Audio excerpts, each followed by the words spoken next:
দাদি ময়লার মধ্যে একটি সোনার পেঙ্গুইন দেখতে পেয়ে দ্রুত তুলে নেয়, কিন্তু লোভী দাদা জোর করে সেই সোনার পেঙ্গুইনটি দাদির কাছ থেকে ছিনিয়ে নেয়। অসহায় দাদি তখন পাশে পড়ে থাকা পুরনো লোহার পেঙ্গুইনটি তুলে নেয়। বাড়িতে গিয়ে দাদা খুশিতে নাচতে থাকে। সেটি বিক্রি করার জন্য জহরের সঙ্গে মোবাইলে কথা বলে।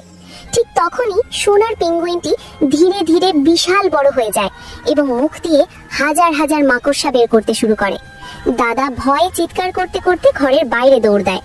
এদিকে দাদি সেই লোহার পেঙ্গুইনটি পরিষ্কার করার জন্য ঘষাঘষি করছিল। ঠিক তখনই পেঙ্গুইনটি জীবিত হয়ে যায়। পেঙ্গুইনটি দাদির শাড়ির আঁচল ধরে টানতে টানতে পুরনো বাংলোর পিছনে নিয়ে যায়। তারপর নিজের ছোট্ট পা দিয়ে মাটি খুঁড়তে শুরু করে এবং দাদিকেও ইশারায় খুঁড়তে বলে। দাদি মাটি খুঁড়তে খুঁড়তে একটি পুরনো বাক্স দেখতে পায়। বাক্সটি খুলতেই ভেতরে হাজার হাজার স্বর্ণ মুদ্রা। দাদি আনন্দে কেঁদে ফেলে এবং পেঙ্গুইনটিকে বুকে জড়িয়ে ধরে। কিন্তু পেঙ্গুইনটি কান্না করতে থাকে, কারণ তুমি এখনো লাইক বা সাবস্ক্রাইব করনি।